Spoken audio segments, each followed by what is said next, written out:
আসসালামু আলাইকুম, hello everyone. চলো তোমাদের সাথে আরেকটি জামার ভিডিও শেয়ার করি। তো প্রথমে দেখলা এই জামাটাকে আমি আমি টুকরা দিয়ে আর কি, আমার জামার টুকরা দিয়ে আমার মেয়ের জন্য একটা জামা বানাচ্ছি। তো সেটাই তোমাদের সাথে শেয়ার করি। তো দেখলাই তো প্রথমে আমি কীভাবে কেটে নিয়ে আর কি ভাজ ভাজ করে তোমাদের দেখেছি। কাটার সময় এত গিচি গিচি কাটা পড়ছে যে এত তো দেখানো যাবে না, তাহলে তো ভিডিও অনেক লং হয়ে যাবে। এখন যেহেতু টুকরা দিয়ে বানায়, সেক্ষেত্রে সামনের দিকটাও তো জোড়া পড়বে, তাই জোড়াটা যাতে না দেখা যায় এই জন্য সামনের দিকে আমি একটা কাপড় আলগা লাগিয়ে দুপাশ থেকে এই লেসটাও আমার জামা লাগানোটা একটু থেকে গিয়েছিল, সেই লেসটা লাগিয়ে নিয়েছিলাম।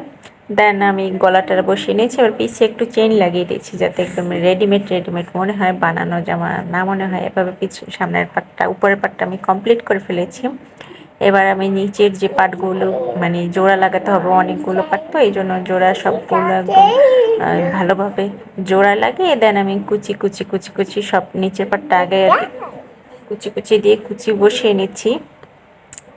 মানে ৩টা কুচি পড়ছে, তাই কুচিগুলো আগে বসিয়ে নিয়েছি। পরে সামনের পাটার উপরের পাট আর নিচের পাট পরে অ্যাডজাস্ট করে দিব। এই জন্য সামনের পাটা আগে আলাদা রেডি করে ফেলেছি, এখন নিচের পাটটা আর কি রেডি করছি।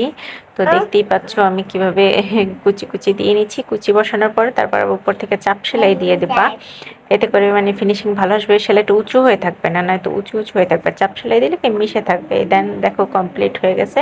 দেখো এবার আমার মডেলের গায়ে জামাটা দিয়েছি, কেমন লাগছে। তো কেমন হয়েছে জামাটা বানানো, ভালো লাগলে তোমরা কমেন্ট করে জানিয়ে দিও।